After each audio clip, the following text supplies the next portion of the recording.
I want to show you people something firstly. Look at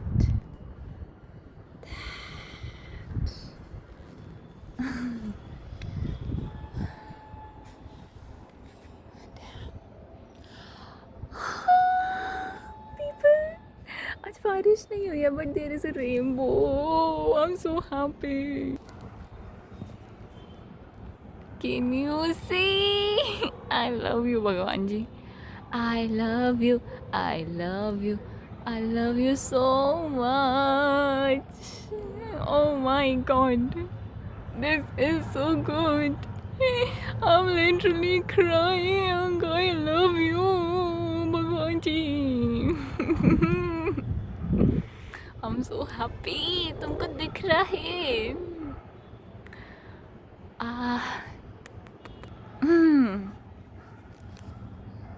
I'm so पगलू. बादल पगलू, आसमान पगलू, rainbow पगलू. इतना सा rainbow है, it's not even in the full sky. कभी कभी मैं जैसे मैं ऐसे आंखें फाड़ फाड़ के आसमान को देखती हूँ ना, किसी को मैं पागल ही लग रही हूँ, पर मुझे एक्चुअली मंजूर है अब पागल कहलाना, क्योंकि सारे प्रेमी पागल ही होते हैं. ठीक है, और मैं तो हुई प्रेमिका.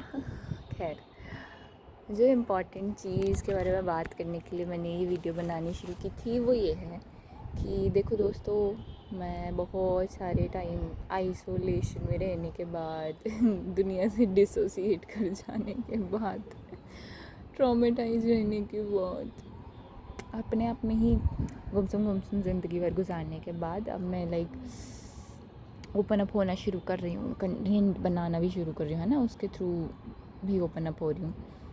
स्टिल जो पैटर्न्स, जो बिहेवियरल पैटर्न्स मेरे माइंड,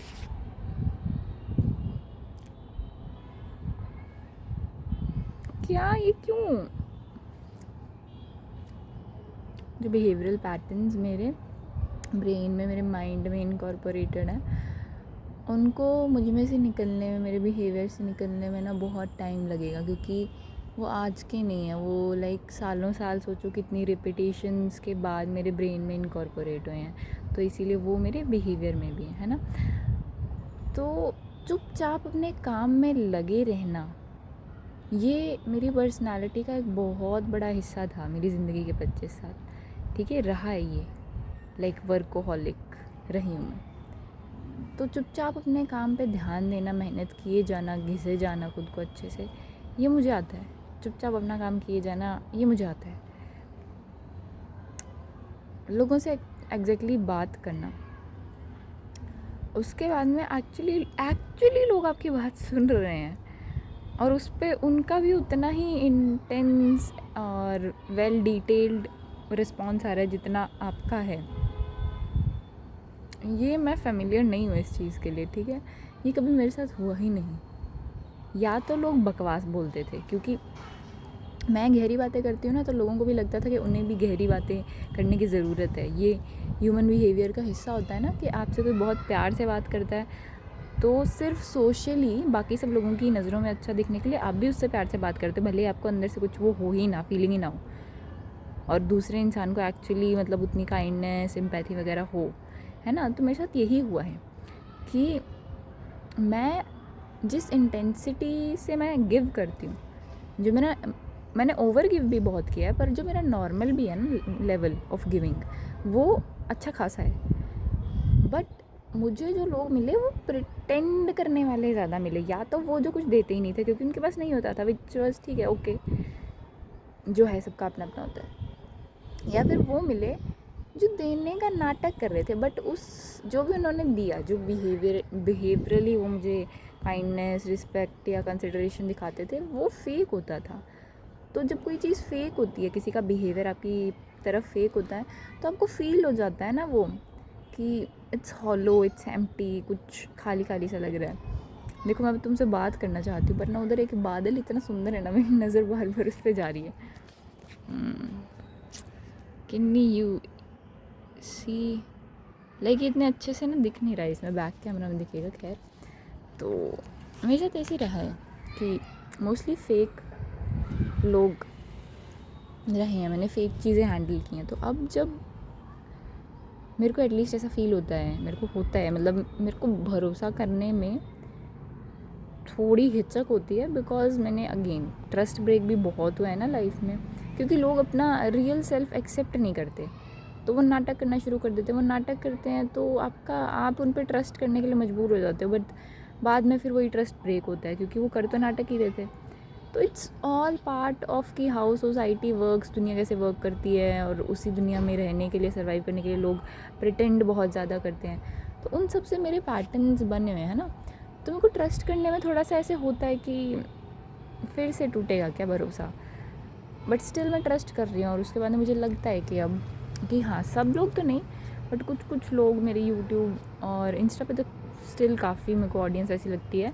इंस्टा पे मुझे ऐसे लगता है कि ना लोग बोलते नहीं हैं उतना, क्योंकि वो भी शायद डीप पीपल होते हैं ना, जो डीपली जिनको चीज़ें फ़ील होती हैं, डीपली जो चीज़ें सुनते हैं, समझते हैं, वो प्रोसेस करने में भी बहुत टाइम लगाते हैं चीज़ों को, क्योंकि वो एक्चुअली गहराई से समझना चाहते हैं। तो वो लोग आसानी से ना कुछ बोलते नहीं हैं, ये उनके नेचर की एक पार्ट होता है। तो मुझे लगता है कि यूट्यूब पे और इंस्टा पे भी अब सब लोग तो शायद नहीं, बट फिर भी काफ़ी लोग हैं ऐसे जो रियल हैं, और वो मुझसे कनेक्ट कर रहे हैं, which I am really very grateful for. पर इसकी मुझे आदत नहीं है ना, तो होता क्या है कि मेरा ब्रेन कई बार बिल्कुल एकदम, मतलब ये नया है ना मेरे लिए ये सारा रिस्पॉन्स, तो ओवरवेलमिंग हो जाता है कि इतना कि मैं संभाल नहीं पाती, मतलब सेंसरी रिसेप्शन मेरा जो है कि मैं कितना रिसीव कर सकती हूँ, वो एक लिमिट आ जाती है बहुत जल्दी ही।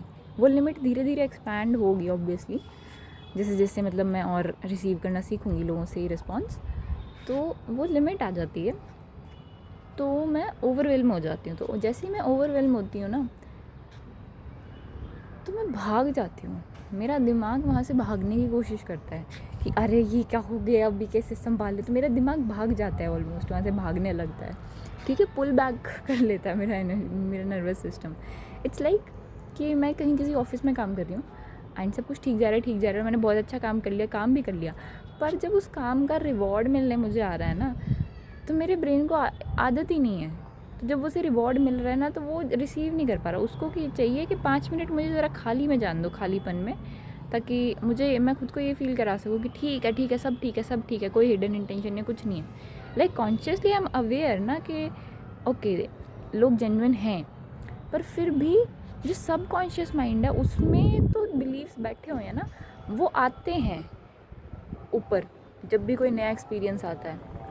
This is how human brain works. जब ह्यूमन ब्रेन की प्रोग्रामिंग चेंज होनी शुरू होती है, तो उसको पास्ट की चीज़ें याद आएंगी, क्योंकि वही पास्ट से तो प्रोग्रामिंग बनी थी पहले वाली, अब वो चैलेंज हो रही है, चेंज हो रही है, तो ब्रेन को अनसेफ फील होता है उस मोमेंट में। वो कुछ ही देर की होती है वो अनसेफ्टी वाली फीलिंग, बट उस टाइम पे ब्रेन को पैम्परिंग चाहिए होती है, उसको ग्राउंडिंग चाहिए होती है। तो मुझे वो चाहिए होता है, और वो एकदम से आ जाता है कि मतलब मैं किसी से कन्वर्सेशन कर रही हूँ इंस्टाग्राम पे, मतलब डीएम में बीच में आ गया, मैंने कोई कमेंट, मतलब मैंने पोस्ट कर दी, मतलब अभी मैं जो भी कर रही हूँ ना, हर एक काम की, मैं अगर कोई वीडियो रिकॉर्ड कर रही हूँ, जैसे अभी कर रही हूँ कुछ अपने अपने मतलब थॉट्स और विजडम को वर्बलाइज कर रही हूँ, क्योंकि मैं पूरी ज़िंदगी नहीं, मतलब मैंने धीरे धीरे करके वो बंद कर दिया था ना, खुद के जो सच्चे थॉट्स हैं वो बोलना, क्योंकि लोगों को एक्सेप्टेबल ही नहीं होते थे, उनको प्रोसेस ही नहीं हो पाता था, ना वो करना चाहते थे, ना उनकी कैपेसिटी थी। तो धीरे धीरे करके मैंने खुद को श्रिंक करना सीख लिया था। तो अब वो भी करना, अपने मुंह से अपने ही रियल विचार बोलना, वो भी एक न्यूरोप्लास्टिसिटी प्रमोट करने वाला बिहेवियर है। तो मैं हर चीज़ जो पूरे दिन में कर रही हूँ ना, सब कुछ ही ब्रेन रिवायरिंग है, सब कुछ। तो वो करते करते मैं बीच में मेरा एनर्जी डिप भी आ जाता है, मैं अचानक से थक जाती हूँ, मुझे पता नहीं चलता कि वो क्या रहा है मेरे साथ। सो जब मैं किसी से डीएम में बात कर रही हूँ, कन्वर्सेशन हो रही है, या मैंने पोस्ट कर दी है रील, या फिर मैंने काफ़ी कुछ क्रिएट कर लिया है, जो मेरे मन में है मैंने दिल से खोल के बोल दिया वो सब कुछ, अब फिर मेरे को और काम करने हैं, लाइक नॉर्मल जो अपना डेली होता है कोर्स, वो तो मैं उस काम में लग गई, रिकॉर्ड करके मैंने वो सब छोड़ दिया सेव करके ड्राफ्ट में। फिर अब मैं कमेंट जब आएंगे वो देख रही हूँ, तो काफ़ी लोग हैं तो फालतू कमेंट होते हैं कि उनको कुछ समझ नहीं आ रहा, कुछ नहीं है, बट उनको फिर भी लगता है ज़बरदस्ती बोलना ज़रूरी है, तो इट्स कुछ नहीं, मेरे को उससे भी कुछ नहीं है, मैं जस्ट पढ़ के छोड़ दिया। बट वो पढ़ने में भी तो एनर्जी और फोकस लगता है ना 2 सेकंड का ऐसे, तो वो उसके बाद में जो मीनिंगफुल कमेंट्स होते हैं ना, अब क्योंकि वो बहुत डेप्थ से आए हैं और किसी ने बहुत ही डिटेल से डिस्क्राइब करके लिखा है, तो थ्रू आउट द डे ना, मतलब एक काम के बाद में दूसरा काम आप ऐसे ऐसे मूव करते हो आप फ्रॉम द डे, है ना। आप दिन से ऐसे मूव करते हो कि एक काम किया दूसरा दूसरा, तो आपके पास एक लिस्ट है कामों की कि आपको लगे रहना है। तो ऐसे बीच में तो चेक करके मुझे वो कमेंट प्रोसेस ही नहीं हो पाते, मैं समझ नहीं पाती ना पूरी तरह रिसीव कर पाती हूँ, ओवरवेलम हो जाती हूँ। कई बार टाइम होता है तो कर लेती हूँ, ठीक है। तो ऐसे वो प्रोसेस नहीं हो पाते। तो अब भी जस्ट मैंने मतलब देखा कि यूट्यूब पे काफ़ी कमेंट्स हैं एक दो लोगों के, so I am very grateful, but I am still trying to process things ना, क्योंकि मुझे लगता है कि आपने इतनी मेहनत से, मतलब अगर वो इतना टाइम लेके वो सब लिखा है डिस्क्राइब करके इतनी डिटेल के साथ, तो मुझे भी उतना मतलब एटलीस्ट प्रेजेंस ऑफ माइंड के साथ उसको पढ़ना चाहिए और फिर रिप्लाई करना चाहिए, because this is how I know the things should be. मतलब इक्वल रेसिप्रोकेशन होना चाहिए। बहुत ज़्यादा तो हाँ, एज अ कंटेंट क्रिएटर हम हर किसी का नहीं कर सकते, पर जिन लोगों का लगता है कि हाँ वाकई में उन्होंने सच्चे मन से कुछ वो उनको कनेक्ट हुआ है, उन्होंने लिखा है, तो उनका मुझे लगता है कि करना चाहिए। पर क्योंकि मेरी जो कंडीशन है वो कंडीशन है, मैं अभी भी चीज़ें सीख रही हूँ, रिवायरिंग कर रही हूँ ब्रेन की, तो मुझे टाइम लगेगा। सो बस मेरे को यही कहना था कि मैं माफ़ी चाहती हूँ, आई एम सॉरी, मैं इतनी जल्दी रिप्लाई नहीं कर पाती हूँ, मैं डीएम्स भी इतनी जल्दी चेक नहीं कर पाती हूँ। So if you really connect with me और माई कंटेंट, प्लीज़ आप लोग वेट कर लिया करें थोड़ा सा, क्योंकि देखो अभी मुझे ये रियलाइज़ हो गया कि भाई मैं ओवरवेलम हो जाती हूँ और ये वो, पर कई बार मेरे को ये रियलाइजेशन भी नहीं हो पाता, मेरा पूरा दिन ऐसे मतलब काम में गुजर जाता है। मैं बस रात को मैं सोने जा रही हूँ तो मेरे को नींद नहीं आ रही होती कि कुछ है जो हमने प्रोसेस नहीं किया है, बट वो याद भी नहीं आ रहा होता। तो ऐसे भी हो जाता है, 1-2 दिन होता है मेरे साथ, है ना। तो आई am still trying, I am doing it, बस मेरे को थोड़ा वक्त चाहिए। जस्ट समझ लेना यार, मैंने मतलब बोल तो दिया, फिर भी मुझे लग रहा पता नहीं जो मैंने एक्सप्रेस करना था वो हुआ नहीं हुआ, प्लीज़ समझ लेना। एंड आई एम जस्ट, मैं दिल से बहुत ग्रेटफुल हूँ for all the people who are truly connecting to me, ठीक है। बाय।